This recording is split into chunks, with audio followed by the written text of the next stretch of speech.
Hello, murakaza neza guys. Ni Ampasan TV nk'ibisanzwe. Ni Ampasan TV hafi yawe mu makuru agezweho ya show business muri Rwanda ndetse n'ahandi hirya no hino hatandukanye. Mbere na mbere ndabanza gusuhuza inshuti zacu z'akadasohoka ziri mu burasirazuba, mu burengerazuba, mu majyepfo ndetse n'amajyaruguru, mu bice byose byo muri iyi si. Turabizi neza ko mukurikira muri benshi cyane.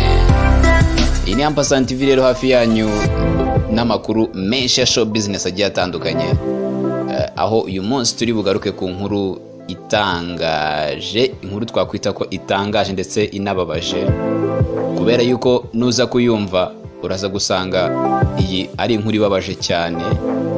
Inkuru ibabaje cyane rwose, ibintu birimo bikorerwa abana b'abanyarwandakazi. Ibintu bikorerwa abana b'abanyarwandakazi rwose ntabwo ari ibintu byo kwihanganirwa. Ni ibintu hakwiye kugira icyakorwa, kubera yuko hatagize igikorwa naho u Rwanda rwaba rurimo kugana. Ibi rero ni nyuma yaho umuntu witwa Prince Kid n'umuntu witwa Muheto Divine, uyu ni Miss uriho ubu ngubu.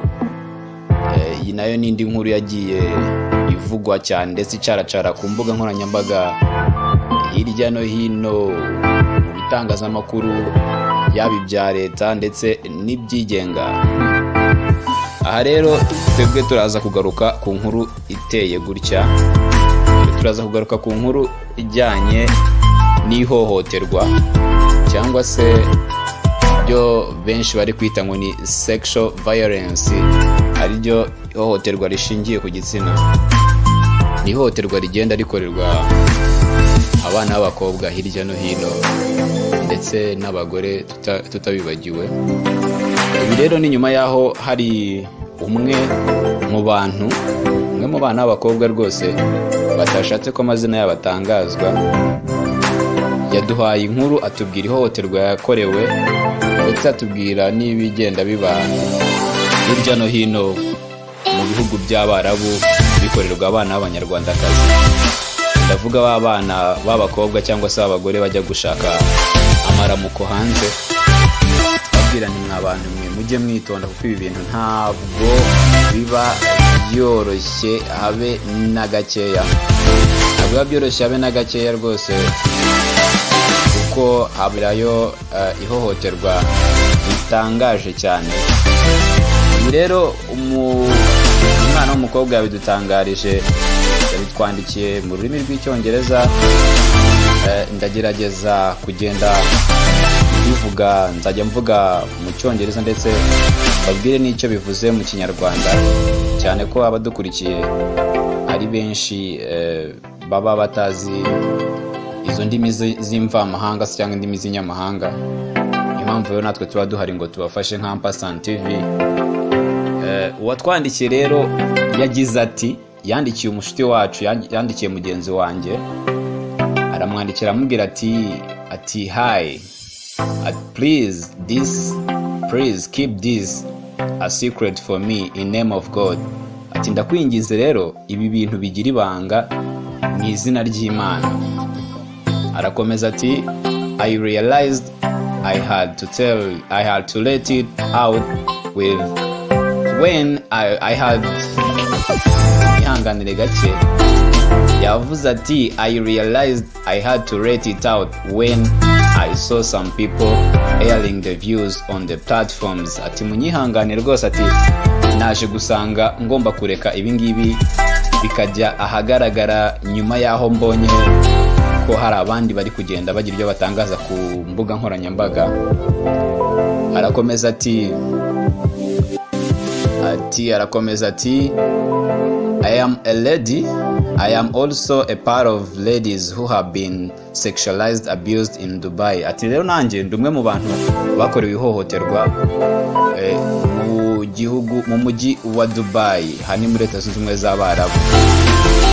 Arakomeza ati, I met a lady on Facebook who happened to travel there a lot because I saw pictures of her on desert. And also when we started getting familiar through Facebook, arakomeza ati nagize gutya mpura n'umugore kuri Facebook ari uko mbonye amafoto ye yifotoreza mu butayu, ngo ndavuga ni muri kiriya gihugu muri Leta Zunze Ubumwe z'Abarabu, hani muri Dubai. Nabonye amafoto ye yifotoza, nshaka kumuvugisha ndetse biciye muri comment ndamuvugisha, nuko duhinduka inshuti, tuba inshuti. She told me later how she make money by going to Dubai. Ati nyuma yambwiye uburyo abona amafaranga ndetse n'uburyo akorera amafaranga iyo agiye i Dubai. And she just sleep with she told me that she just sleep with one person, make money and buy clothes, perfumes.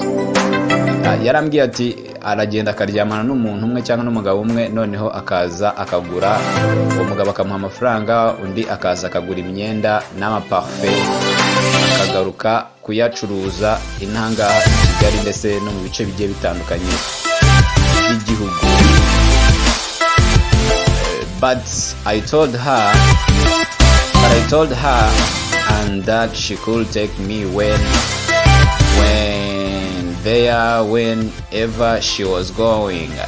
Icyo gihe narambwiye nti rero ndakwinginze rwose nuzagira aho ujya uzajye unjyana nanjye ndebe ko nakorera ayo mafaranga.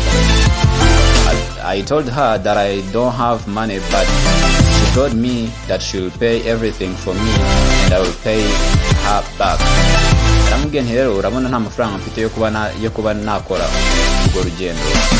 Arambwira ati wewe reka nkore kuntu ibintu bimeze, wowe ndakwishyurira byose, wowe uzansubiza amafaranga yanjye nugaruka. Kuva icyo gihe twatangiye kuba inshuti, nibwo yavuga ati we had gotten so close, now she trusted me. Ati kuva igihe twatangiye kuba inshuti ndetse bya hafi kugeza n'ubwo anyizeye, ati kugeza n'ubwo anyizeye. Arakomeza atubwira ati that very day we didn't go to hotel, she said.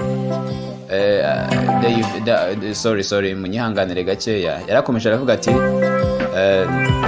the very day we didn't go to hotel as she said. Ati wa munsi ubwo twagendaga, aravuga icyo gihe bagenda ntabwo bigeze bajya muri hotel nkuko uwo mugore yari yamubwiye. We went straight to one big house that belonged to Arab man. Ati twese tugenda tujya mu nzu nini y'umwarabu. Arakomeza ati he was excited to see me, so I knew that was the man she was about to ring me to. Ati umugabo yari yishimiye, nyiri iyo nzu ubwo yari yishimiye kumbona cyane, mpita ntekereza yuko ari we wa mugore yambwiye ugomba guhura. That night she left for clubbing with man's friend. Ati muri iryo joro umugore yansize aho ngaho ajya kwishimana n'inshuti z'uwo mugabo. Nuko ndagira mwumve ibintu byakurikiye aha ngaha. He tied me to the bed in a romantic way and asked me to suck his dick. Umugabo yaramfashe anzirika ku gitanda mu buryo bwiza, mu buryo bwo kunyereka ko mu buryo bwo gukora urukundo. Arangije ambwira yuko namusisa. Ndagira ngo munyumvire ibi bintu, which I did, but he won't let me to stop and my jaw were coming out.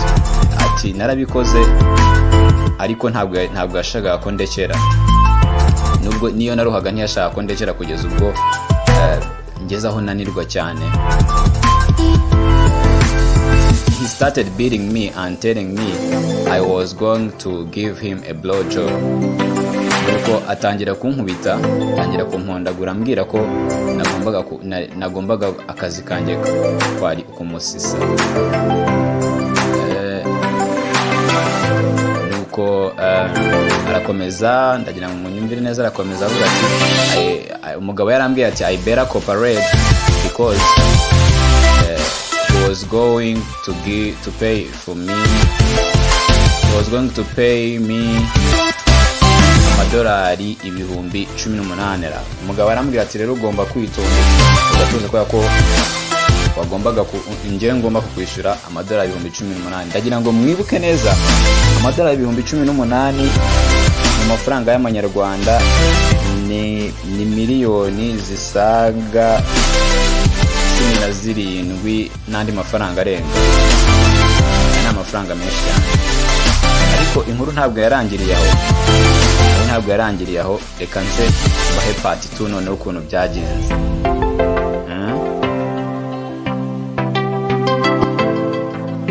Yes, nyuma yaho rero ibi bibaye kuri uyu mwana w'umukobwa, ntabwo byagarukiye aho, kubera ko yakomeje kubabara ndetse akaba yaragize n'igikomere ku mutima.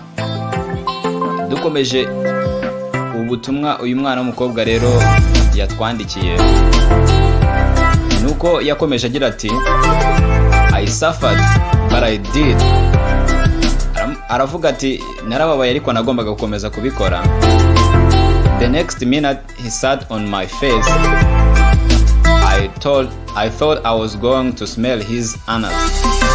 Ati iminota yakurikiragaho, ati umunota wakurikiyeho yanyicaye hejuru mu isura. Kugira ngo mwumve ibi bintu, yanyicaye hejuru mu isura. Njye natekereje ko wenda ngiye kwihumuriza mu kibuno cye. Mwumve umwana w'umukobwa yahuye nabyo. Ati natekereje ko ngiye wenda ngiye kwihumuriza mu kibuno cye, ariko we yansabye ko, ndagira ngo mwumve, yansabye ko but he asked me to leave because that was the way he can come. Ati yansabye ko rwose nahakomba. Icyo ni ikinyarwanda cyumvikana. Yansabye ko namukomba mu kibuno, kubera ko nibwo buryo bwari gutuma arangiza. Kugira ngo mwumve koko.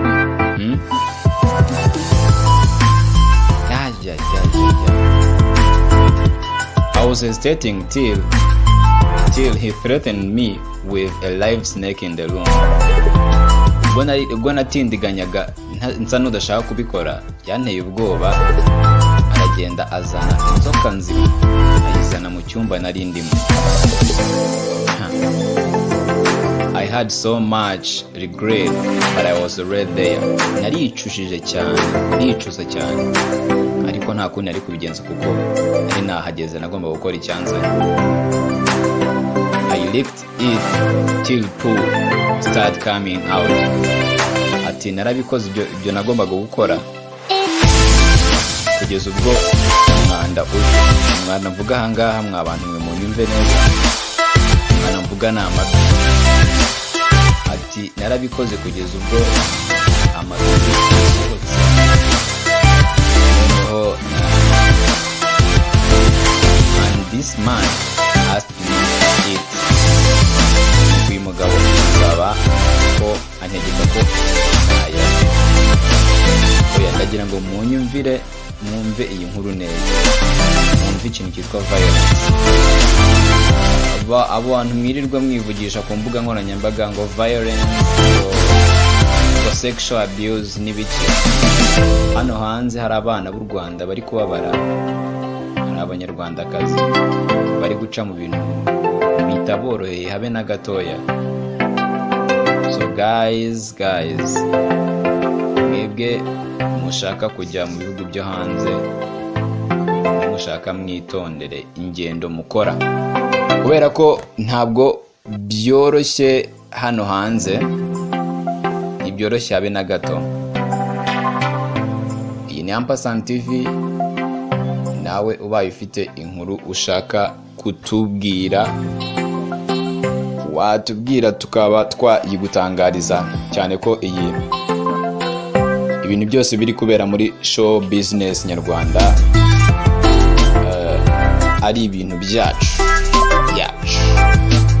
niba ngo ni ibyacu, nuko turi abambere kubagezaho amakuru menshi meza atandukanye, yaba y'abastar batandukanye muri Leta Zunze Ubumwe za Amerika, hirya no hino mu Rwanda ndetse no mu bihugu byo hirya bwotamasimbi. Iyi ni Ampasant TV rero hafi yanyu, ndagira ngo tusubire mu kanya mbibutsa ko niba utarakora subscribe, iki nicyo gihe cyo gukora subscribe ndetse ukana commentinga ku bintu tugenda dutangaza ku nkuru zacu zigenda zicaho umunsi ku munsi, yaba ari indirimbo zisobanuye. Ndabizi ko abazikunda muri benshi cyane, babwira ngo biroroshye cyane kuba wagenda ukansaba indirimbo, nka gusobanura indirimbo mu rurimi rwose ushaka, noneho ubundi ibintu bigakomeza kuba ari uburyohe. Ciao.